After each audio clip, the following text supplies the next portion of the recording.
حضرت جبرائیل علیہ السلام کو دیکھنے والے واحد صحابی حضور اکرم صلی اللہ علیہ وآلہ وسلم کے لاڈلے چچا سیدنا حضرت حمزہ رضی اللہ تعالی عنہ نے ایک دن حضور صلی اللہ علیہ وآلہ وسلم سے فرمائش کر دی کہ یا رسول اللہ صلی اللہ علیہ وآلہ وسلم، میں جبرائیل علیہ السلام کو اصلی صورت میں دیکھنا چاہتا ہوں، ساتھ ہی حضرت جبرائیل علیہ السلام کو۔ بسم اللہ الرحمن الرحیم۔ حضرت حمزہ بن عبد المطلب بن ہاشم بن عبد مناف بن قصی، آپ کی کنیت آپ کے دونوں بیٹوں کے نام کی نسبت سے ابو یعلا اور ابو عمارہ ہے۔ حضرت عبد المطلب بن ہاشم والدہ کا نام حالہ بنت وحیب اور آپ نبی پاک صلی اللہ علیہ وآلہ وسلم کے سگے چچا تھے اور آپ صلی اللہ علیہ وآلہ وسلم کے رضائی بھائی بھی تھے۔ راجہ قول کے مطابق حضرت حمزہ کی ولادت حضور صلی اللہ علیہ وآلہ وسلم سے 2 سال قبل ہوئی۔ راجہ قول کے مطابق حضرت حمزہ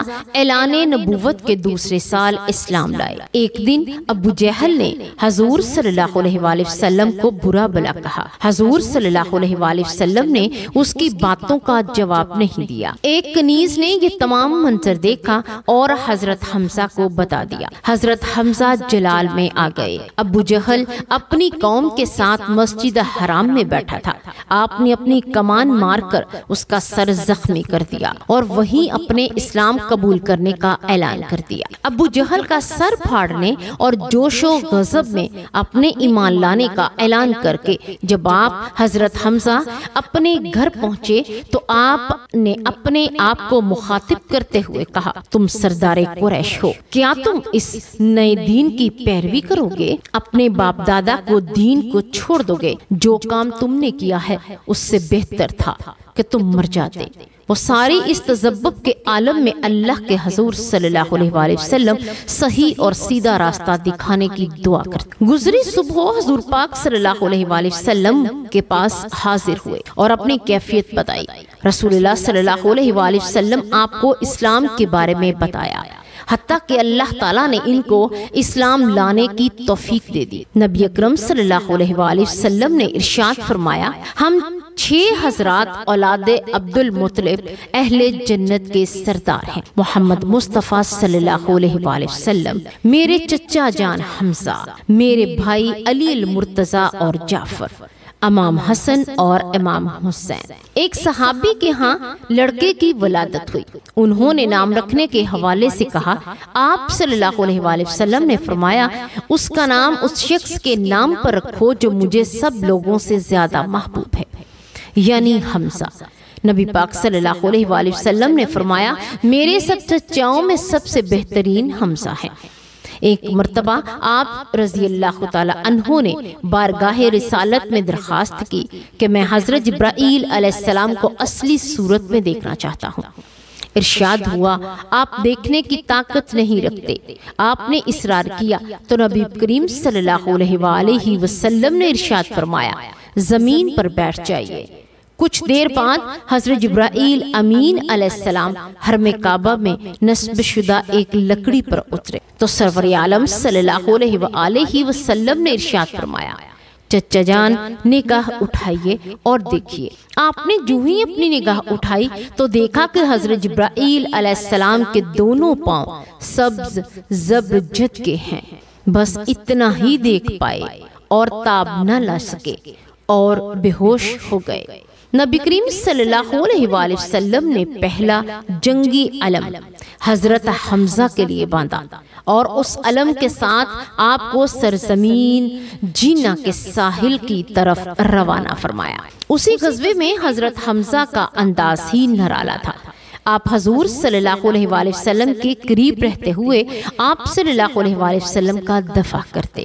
بیک وقت 2 تلواریں چلا رہے تھے۔ جنگ میں آپ نے کئی کافروں کو واصل جہنم کیا۔ جنگ بدر میں حضرت حمزہ کے جوش و جذبہ کا عجیب عالم تھا کہ مشرکین پر حملہ کرنے میں آپ اس قدر آگے بڑھ گئے کہ حضور کرم صلی اللہ علیہ وآلہ وسلم کو تشویش ہوئی اور آپ صلی اللہ علیہ وآلہ وسلم نے حضرت علی کو بھیج کر انہیں اپنے قریب بلا لیا۔ کافروں کے لشکر میں سب سے پہلے اسود بن عبد الاسد المخزومی، اور جب مسلمانوں کے پانی کے حوض کو منہدم کرنے کے ارادے سے آیا تو حضرت حمزہ ہی اس پر حملہ آور ہوئے اور اس کی پنڈلی کاٹ کر رکھ دی۔ دوسرے وار میں اسے قتل کر دیا۔ حضور صلی اللہ علیہ وآلہ وسلم کی رائے تھی کہ مدینہ میں رہتے ہوئے کفار سے مقابلہ کیا جائے، جبکہ متعدد نوجوان صحابہ حضرت حمزہ اور بعض دیگر صحابہ کی رائے مدینہ سے باہر جا کر جنگ کرنے کی تھی کہ مسلمانوں کے اس دفاعی انداز اختیار کرنے دشمن بزدلی نہ سمجھیں۔ المختصر کہ حضور صلی اللہ علیہ وآلہ وسلم ان کی رائے کو قبول فرما لیں۔ یہ جمعہ کے دن کی بات تھی۔ اس دن بھی حضرت حمزہ روزے دار تھے، اور جس دن آپ شہید ہوئے یعنی بروز ہفتہ بھی آپ روزے سے تھے۔ جنگ احد میں بھی حضرت حمزہ حضور صلی اللہ علیہ وآلہ وسلم کے قریب رہتے ہوئے 2 تلواروں کے ساتھ لڑ رہے تھے، اور آپ کی زبان پر یہ کلمات تھے: آمین، اللہ تعالیٰ کا شیر ہوں اور میں رسول اللہ کا شیر ہوں۔ غزوہ احد میں آپ نے تنہا 30 سے زائد کافروں کو قتل کیا۔ شوال کی 15 تاریخ ہفتہ کا دن تھا کہ حضرت حمزہ میدان جنگ میں اپنی شجاعت و بہادری کے جوہر دکھا رہے تھے۔ ایک کافر کو قتل کرنے کے بعد جب آپ اس کی ذرہ اتار رہے تھے تو آپ کے پیٹ سے ذرہ سرک گئی۔ وحشی نے نشانہ باندھ کر ایک چھوٹا نیزہ آپ کے پیٹ میں دے مارا، جو کہ آر پار گزر گیا اور آپ شہید ہو گئے۔ جنگ بدر میں سیدنا حمزہ نے جبیر بن موتم کے چچا کو ہلاک کیا تھا۔ وحشی حبشی جبیر کا غلام تھا۔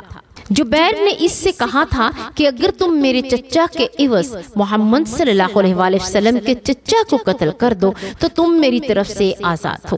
اسی لالچ میں وحشی حبشی نے حضرت حمزہ کو شہید کر دیا۔ اللہ کی شان، اس نے حبشی وحشی بعد میں اسلام لانے کی توفیق دے دی، اور حضرت حمزہ کو شہید کرنے کے بعد کافروں نے آپ کا پیٹ چاک کیا اور کلیجہ نکال لیا گیا۔ ہند زوجہ ابو سفیان نے کلیجہ کو چبایا، نگلنے کی کوشش کی لیکن نگل نہ سکی، پھر اسے تھوک دیا۔ کافر عورتوں نے حضرت حمزہ کے اور دیگر شہداء کے کان کاٹ کر انہیں لڑی میں پرو کر ان کے کڑے، بازو بند اور پازیب بنائے اور انہیں پہن کر مکہ میں داخل ہوئے۔ ہندا اور ان کے شوہر ابو سفیان دونوں نے اسلام قبول کر لیا تھا۔ بوقت شہادت آپ کی عمر 54 سال یا 59 سال کی تھی۔ جب نبی کریم صلی اللہ علیہ وآلہ وسلم نے حضرت حمزہ کے جسم کو دیکھا تو آپ صلی اللہ علیہ وآلہ وسلم رونے لگے۔ آپ کے کٹے ہوئے جسم کو دیکھ کر شدت غم سے آپ صلی اللہ علیہ وآلہ وسلم کی آواز بلند ہو گئی۔ پھر آپ صلی اللہ علیہ وآلہ وسلم نے ارشاد فرمایا، اگر حضرت صفیہ نہ ہوتی تو میں حضرت حمزہ کو یوں ہی رکھ چھوڑتا، حتیٰ کہ انہیں پرندوں اور درختوں کے پیٹوں سے جمع کیا جاتا۔ حضرت صفیہ حضرت حمزہ کی صغیر بہن تھی۔ اسی وقت نبی کریم صلی اللہ علیہ وآلہ وسلم نے فرمایا، حمزہ سید الشہداء ہیں۔ ایک روایت کے مطابق فرمایا، حمزہ سب سے بہترین شہید ہیں۔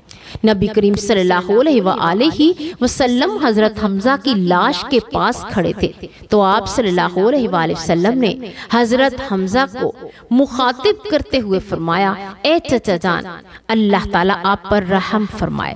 بلا شبہ آپ خوب صلہ رحمی کرنے والے اور کثرت سے نیکیاں کرنے والے تھے۔ حدیث میں ہے کہ حضرت حمزہ بوقت شہادت حالت جنابت میں تھے، انہیں فرشتوں نے غسل دیا۔ حضرت معاویہ کے دور خلافت میں بعض شہداء احد کی قبریں کھل گئیں تو دیکھا گیا کہ شہداء ان کے احد کے اجسام بالکل تر و تازہ تھے اور ان کے جسم میں خون کی روانی ہوتی نظر آتی۔ کسی شخص کا پھاوڑا حضرت حمزہ کے پاؤں پر لگ گیا تو ان کے پیر سے خون نکلنے لگا۔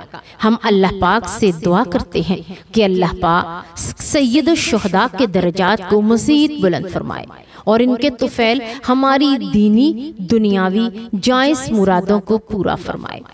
اے ہمارے پروردگار، تو نے اس دنیا کو بے فائدہ نہیں بنایا، تیری ذات پاک ہے، تو اے ہمارے پروردگار ہم کو دوزخ کے عذاب سے محفوظ رکھیو۔